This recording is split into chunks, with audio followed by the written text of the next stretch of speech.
Assalamualaikum warahmatullahi wabarakatuh. Berjumpa kembali bersama saya Gina Sahadatun-Nisa. Kali ini saya akan membahas mengenai laporan posisi keuangan atau yang biasa disebut dengan neraca.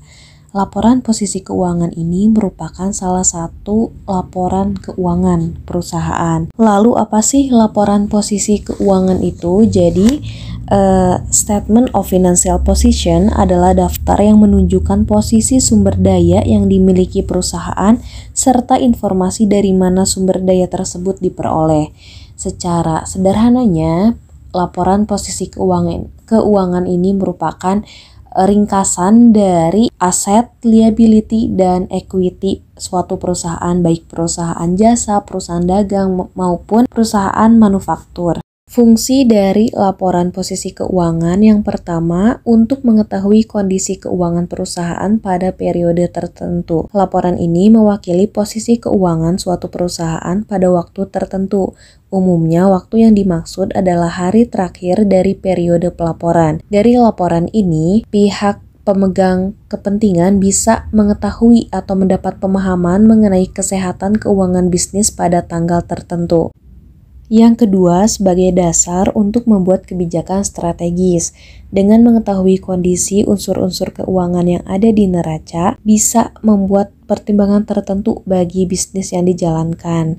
Data ini sangat berharga supaya pemegang kepentingan dapat menghasilkan kebijakan strategis untuk operasional bisnis. Seringkali balance sheet membantu tim manajemen suatu bisnis untuk melacak posisi keuangan perusahaan dan mengambil langkah-langkah perbaikan. Harapannya, performa keuangan perusahaan bisa lebih baik pada periode berikutnya. Yang ketiga, membantu investor dan stakeholder lain melakukan analisis.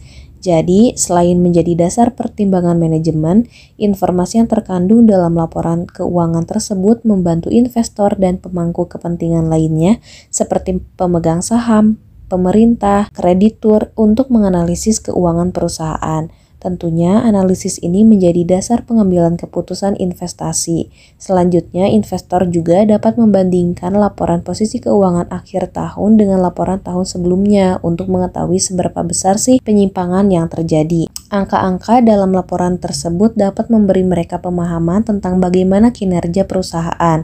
Neraca perusahaan juga dapat dibandingkan dengan perusahaan lain yang bekerja di industri serupa dalam rangka mengetahui apakah perusahaan mempunyai performa lebih baik dari perusahaan lain atau tidak.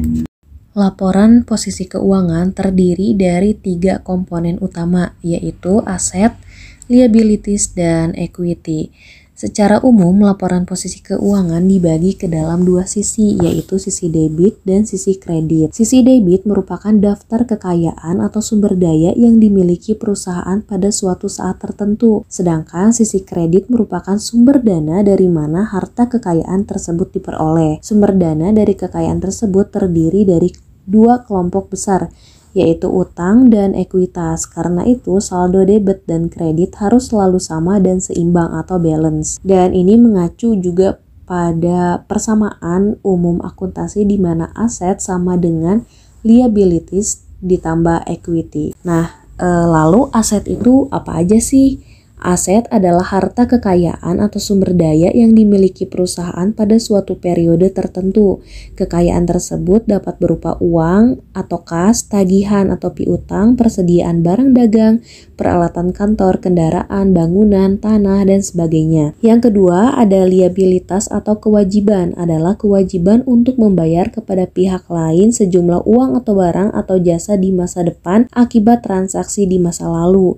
Liabilitas atau kewajiban pada laporan posisi keuangan menunjukkan bahwa sebagian dari harta kekayaan yang dimiliki perusahaan berasal dari pinjaman pihak lain di masa lalu. Lalu ada modal.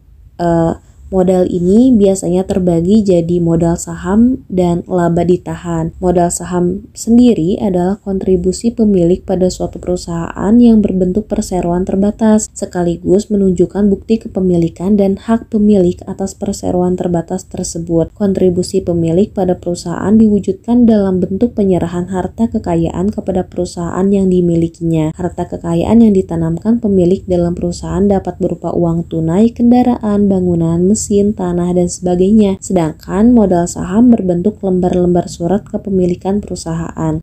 Lalu kalau laba ditahan apa sih itu? Laba ditahan adalah akumulasi atau kumpulan laba yang diperoleh perusahaan selama beberapa tahun dan tidak dibagikan kepada pemegang saham dalam bentuk dividen. Format laporan posisi keuangan ada dua. Yang pertama ada format Staffel.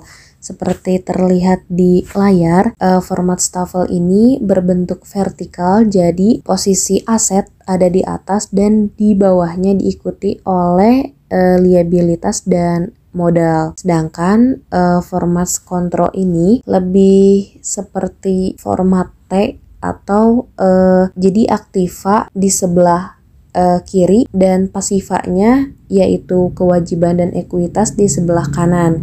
Nah, terlepas dari format laporan posisi keuangan ini, yang pastinya yang menjadi acuan adalah persamaan dasar akuntansi di mana aset itu harus sama dengan liabilitas ditambah ekuitas. Jadi, hasilnya harus balance. Secara umum, terdapat langkah-langkah dalam membuat laporan posisi keuangan. Yang pertama, identifikasi dan analisis transaksi keuangan perusahaan, lalu dicatat dan diklasifikasikan ke dalam jurnal transaksi keuangan, dan hasilnya diposting ke buku besar. Habis dari buku besar dibuat neraca saldo berdasarkan buku besar yang ada, lalu disusun kertas kerja atau neraca lajur kolom berdasarkan buku besar tersebut, lalu dibuatlah statement of financial position berdasarkan kertas kerja kolom.